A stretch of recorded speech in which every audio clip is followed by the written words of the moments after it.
The Silence That Speaks. A Reflection on Trusting the Creator's Timing. By Kateb Shuna. Sometimes, beloved, you come to a point in life where it feels as though you have stretched yourself across every prayer, fasted until your hunger felt like a hymn, meditated until silence wrapped itself around your bones, cried until your tears watered the earth beneath your mattress, and still the heavens seem quiet. Still the ground seems unmoved. Still the air feels thick with unanswered petitions.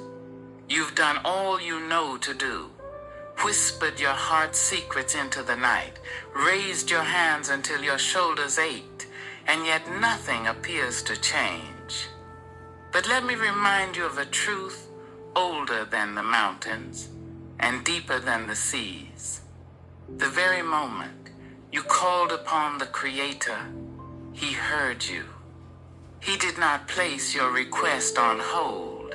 He did not misplace it in some celestial cabinet. He did not ignore it. No, beloved, He heard you, and the answer was already set in motion. Even if your eyes have not yet seen it, even if your ears have not yet heard it, even if your hands have not yet touched it. The silence you hear is not the silence of abandonment. It is the silence of orchestration. His quiet is not distance, it is design. His delay is not denial, it is divine timing. An elder once told me words that shook my soul.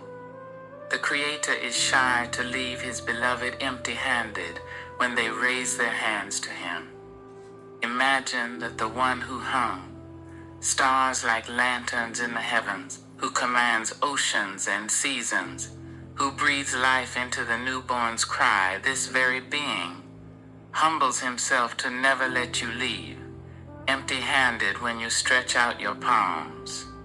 Beloved, even when your chest rises with the drums of doubt, even when anxiety taps against your ribs like restless fingers on a table, even when your heart aches with questions and your nights are long, know this: the Creator is never late, never unaware, never absent.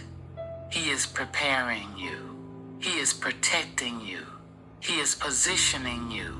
And when the blessing comes, when the long-awaited door finally opens, you will not whisper that it was late. You will fall to your knees in gratitude and say with trembling lips, "Thank you, Creator. It came exactly when I needed it most." Yet we must be honest, for honesty is the fragrance of the soul. Sometimes the waiting feels endless. Sometimes the nights stretch too long. Sometimes the silence presses so heavy, you think perhaps your prayers evaporated like mist into the sky. You begin to wonder, has He forgotten me? Has He overlooked my plea? But I stand before you as a witness, not only with words, but with wounds healed, not only with stories, but with scars mended. He never forgets. He never ignores. Your silence is not unnoticed. Your patience is not wasted. Your whisper is not too small for heaven's record. Once I heard a wise man say, the Creator is shy and generous, shy to turn away His beloved empty-handed when they raise their hands. And I have carried those words like fire in my chest because I have seen their truth. Sometimes the silence is not absence, it is construction. Sometimes the Creator is repairing the very room behind the door you've been knocking on. Sometimes He is steadying your hands so you will not drop the blessing once you receive it. Sometimes He is teaching you how to carry it. Sometimes He is weaving something better than what you asked. And sometimes, oh beloved, sometimes He is weaving you. There is an old folklore from a mountain village passed down in whispers and fireside stories about a woman they called the Weaver.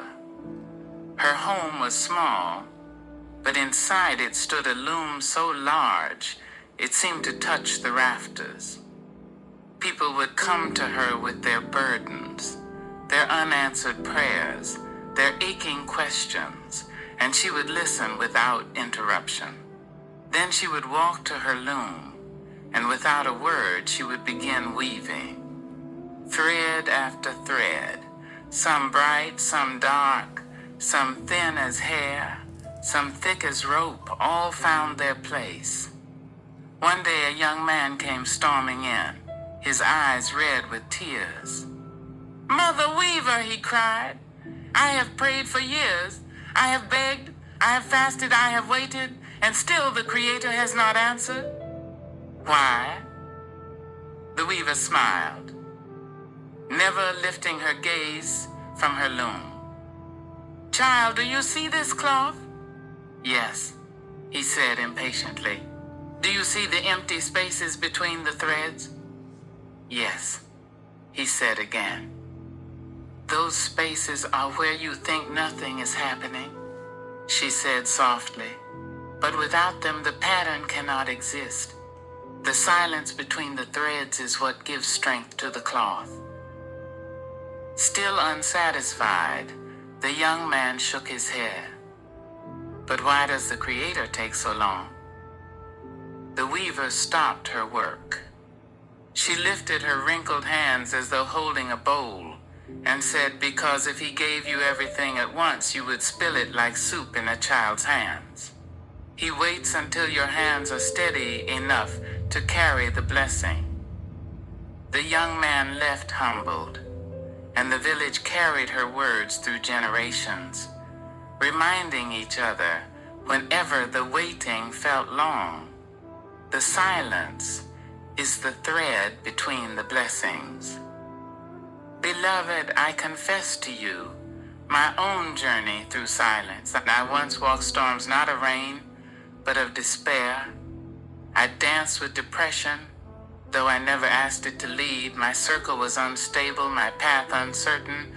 My pen, the very vessel of my soul, lay dry for over a decade. 10 years of silence, 10 years of no words, no rhythm, no ink.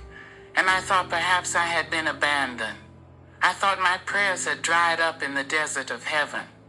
But in the twinkling of an eye, Gabriel came, not with thunder, but with a whisper. "You are not forgotten. Your prayers echo still." And suddenly, the pen was restored.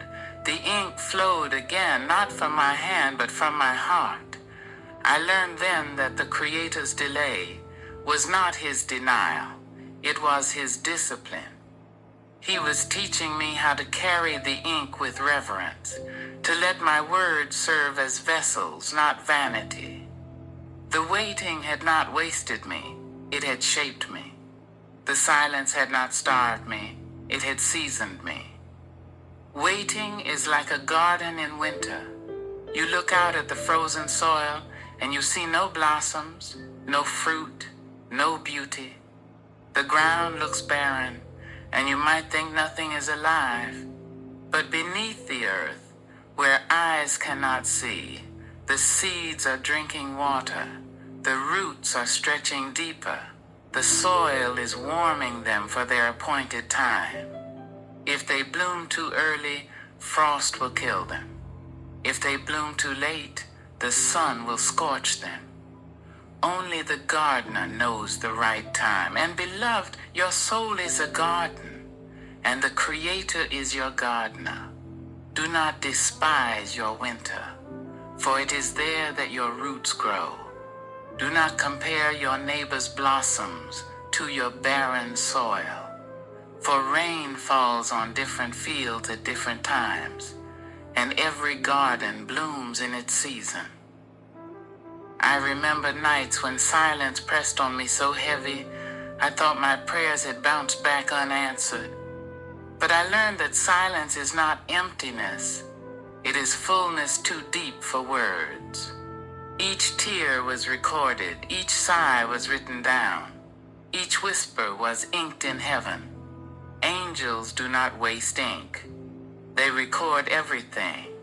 And when the answer finally comes, you will not say it was late. You will fall to your knees, tears mixing with laughter, and you will whisper, it was right on time. Let me give you a poem to carry in your pocket for the nights when waiting feels unbearable. When silence speaks and answers hide, when patience feels like swallowing pride, remember this truth, steady and clear. The one you call is always near. Delays are not chains, but careful design, preparing the blessing so it aligns. The door will open, the burden will lift. The weight itself is the Creator's gift. So hold on, beloved. Don't give in to fear. The answer is closer than it may appear. The night may be long, but morning will say Rawan. It all came at the perfect day. And if the silence still weighs heavy, remember this simple word, wait. Withstand the silence. Acknowledge the mercy. Invite trust. Thank the Creator now. Gratitude is not only the door to blessings, it is the blessing itself. Sometimes you may even laugh at how the Creator answers. For when you pray for strength, He may send you burdens that force you to grow muscles. When you pray for patience, He may send you long lines and detours. When you pray for wisdom, He may send you puzzles wrapped in problems. That is divine humor, the Creator's way of making sure the answer comes in substance, not just sound. His delays are mercy. His silence is love. His timing is perfection. So, beloved, do not give up. Do not stop asking. Do not lose heart. Waiting is not wasted. Waiting is the journey. Waiting is the polishing of your soul until you shine with the strength to carry what you prayed for. One day, very soon, you will look back over every long night, every tear-stained pillow, every whispered prayer, and you will say with joy and trembling, the silence was not empty, it was full, it was all worth it. Thank you for listening. This is Kativ.